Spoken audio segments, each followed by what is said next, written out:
I remember when I was growing up, my mom used to insist that we visit our cousins and get to know them, to understand them, and get to interact and get to know each other. And sometimes I would wonder, as in, why us and not them? Because these cousins that were being told to visit, they never visited me. In fact, some of them never knew whether we existed or not. So today I want us to discuss about the extended family, the importance of getting to know one another, the importance of interacting with your other families and other extended family. So join me today, and please kindly don't forget to subscribe. I'm Wansteve.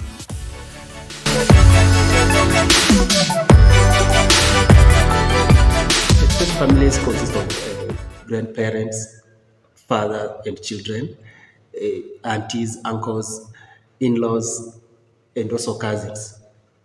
Maintaining a positive relationship with the other people of your family, that is an extended family, is a very noble thing, something that should be encouraged and continued, because this brings about stability, self-sustaining cultural identity, and also a sense of belonging.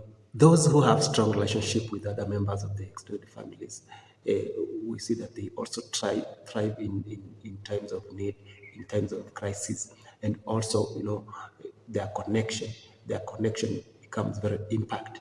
That, a fact that also contributes to their children's well-being and development, and also emotional well. Extended family is an institution that plays a very important role, in influencing individual and also household choices in developing countries. These relatives are very key source of information and resources.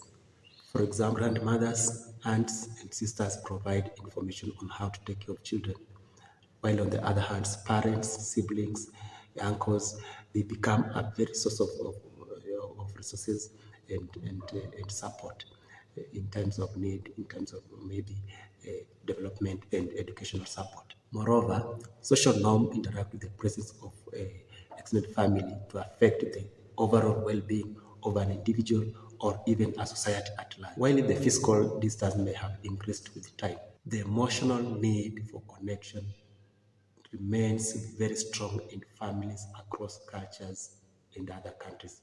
In fact, all countries. Research has shown that there has been a very big challenge of getting family members together, despite the busy schedule and challenges to do with privacy and the new upcoming technology. So today I'm asking, how often do you interact with your extended family? How often do you people come together? December holiday has been characterized as a period in which, families hold reunions with relatives. Maybe they may have not seen since, maybe the year began. But how do you do a joyous get together, with someone you don't not even really know, whose the only similarity you have is because now you come from one ancestor. Family is one of the major institutions in the world whose function has visibly been affected by urbanization and its twin sister, modernization. Due to the unchanging societal dynamics, such as the fact that people are not confined, as in people are no longer confined at home as it was in the past, where household was the central production unit for a whole family. Many have moved and settled away, are moving in search of education, and others in search of a job. And this has made it very difficult for members of our family, to meet and to mingle and to be together and to interact. Nevertheless, there should be a deliberate effort to get connected, to stay connected with the other members of the family, because at one given point, they will have to play a role in someone's life.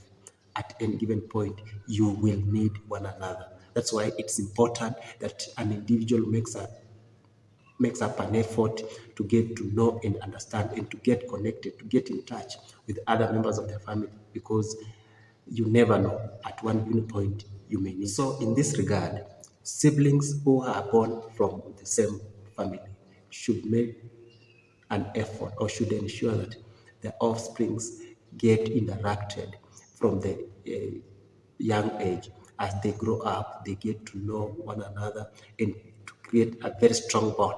This bond is one that will help them as they grow up, they become adults. The bond that they'll have created when they were still young, it will help them to get interacted even in their adulthood.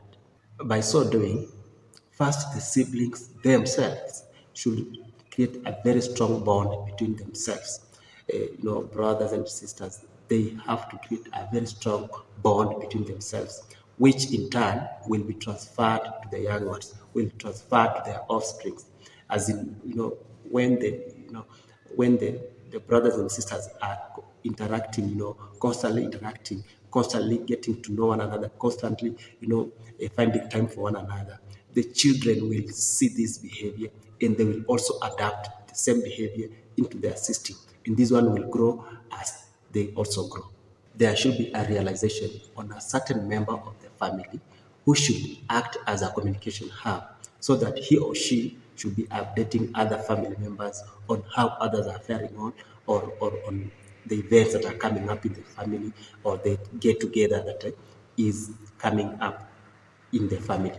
In recent years, computers and internet technologies have bridged the gap on how members of the family can interact, and it has broadened ways of how one can get in touch with the other. This is through WhatsApp, uh, Facebook, Telegrams, and even Instagrams for that matter. Importantly, simple phone calls can act as a very better way of communication and getting to get to know and getting to get in touch with other family members, getting to understand how they are faring on and how they are doing with life. There are those families who have created, WhatsApp groups, Facebook pages, uh, comprising of all members of the family. There are some who have created and others have not created, with the reasons known to each and every one of themselves. It's key to note that when such groups have been created, members should handle one another with dignity. Members should handle one another with respect. This can only happen when we all members of the group or members of the family are taken as equal, despite the level of education or even financial, muscles. And this can help, to avoid intimidation or to avoid other members, being looked at, as if they are underrated, or even others may be looked at as if they are overrated. Communication in such a groups should be mutual, whereby no member should feel like his point is superior than the other. No member of the family should feel like he is above board than others. There should be equal and mutual benefits. This will only bring respect to the family and respect to the other family members, and this will help to bond together in much and more ways.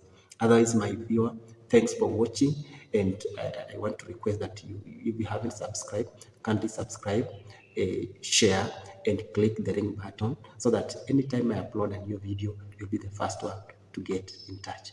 Others, thank you so much, and God bless you.